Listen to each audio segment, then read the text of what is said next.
السلام عليكم ورحمة الله وبركاته. ازيكم عاملين ايه؟ يا رب تكونوا بخير. اول حاجة متنسوش تصلوا على النبي عليه الصلاة والسلام. طبعا النتاية دي اللي انا ملقحها معاكم في الفيديو اللي فات ووريتكم ازاي طريقة تلقيحي. طيب انتوا طبعا ازاي عايزين تعرفوا النتاية دي عشرت ولا ما عشرتش؟ طبعا انا ملقحة معاها كده امية تانية. تمام. ما شاء الله ما شاء الله النتاية دي مسكت. طبعا ازاي عرفت يا محمد من غير ما تلقحي مثلا؟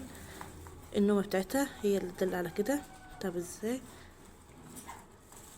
ايه الفرق يعني على طول الارنب بتنام كده؟ لا، الارنبه لما تكون ما شاء الله مسكت وعشرت تبقى نايمه النومه دي. برجع فخدها ده لورا ورخي بطنها خالص على السلك كده ما شاء الله. الأمية عشر من غير ما اجسها ومن غير ما اجي ايه جنبها.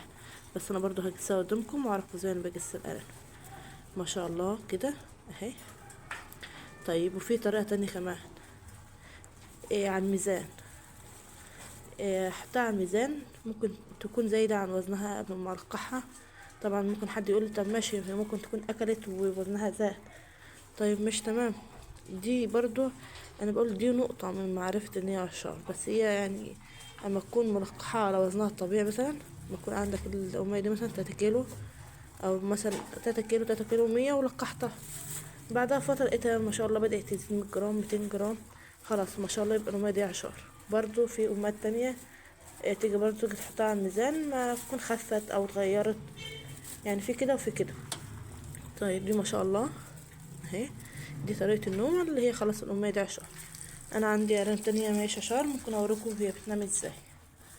ثانية واحدة اوريكم اهو. يبدو أمية عندي ماهيش عشار، هي كده نايمة اهي. لما رجلها تحت بطنها، لما رجلها تحت بطنها كده، فدي ماهيش عشار. دي انا مرقحتهاش ان هي ما شاء الله ايه كان مع عدد كتير، فسبتها ايه من غير تلقيح. قلت ايه لما عيالها ان هم يبدوا ياكلوا بعد كده القحها. هي كده ما شاء الله نايمه اهي. دي الفرق، شوفوا نومتها حتى رجليها تحتاي. انما التانية فردة نفسها خالص. تمام. طبعا حد يقول لي طب بتجسي ازاي يا ام محمد، او ازاي تعرفي ان هي عشرة ولا لا؟ مش انا بجس ازاي، هوريكم بجس ازاي.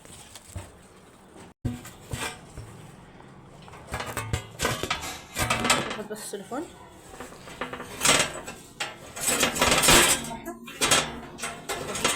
4 دولار احطهم هنا، وسبع الابهام بالجنب التاني. شوفوا فخدها فين، ايديها فين، فخدها سبع ايديه وادخلوا هنا كده. طيب روح التكه، احسس كده بالراحه، مش هتكه قوي افعصه في ايدي، لا احسس بالراحه خالص. ما شاء الله عشرة. طب ماشي، ممكن حد يقول لي طب ماشي انا بجس بحس ان هي عشار، وبعد ميعاد ما بحصل لها ما بلاش عشار. ماشي، ما ممكن تكون تحسست تلاقي ايه الحمام بتاعهم، ما هو الحمام بتاعهم برضو بيبقى في نفس الحجم البيبي كده، في الجنين بتاعهم حوالي 10 ايام. طيب ده بقى افضل اللي هو مثلا اللي بيعرفش يلقح بعد 15 يوم، هيكون بقت زي حبايه العنب كده ما شاء الله كبيره. تمام. انما الوقت طبعا حد بيعرف كلام من ده، احسن وقت 15 يوم. تمام كده ما شاء الله نتاكد ان هي عشار، وزي ما احنا حسبنا لها ان شاء الله ايه ربنا يكرمها او مسام. ما شاء الله عشر في عدد حلو برضو. طبعا هو حد يقول ازاي انت بتعرفي العدد دلوقتي حلو ولا مش حلو؟ من عدد، من حجم مش من حجم الكور، من عدد الكور تحت ايدك. عدد الكور تحت ايدك هو اللي بيعرفك هي عشر في ما شاء الله في عدد كتير ولا عدد قليل. طب حد يقول لي يعني هو اللي بربي الارنب عارف الامية دي ببطنها عايل كام ارنب؟ بالتقريب، محدش بيبقى عارف كلهم كام، ان ده بقى من ربنا، بيبقى بالتقريب عارفين في بطنها كام ارنب.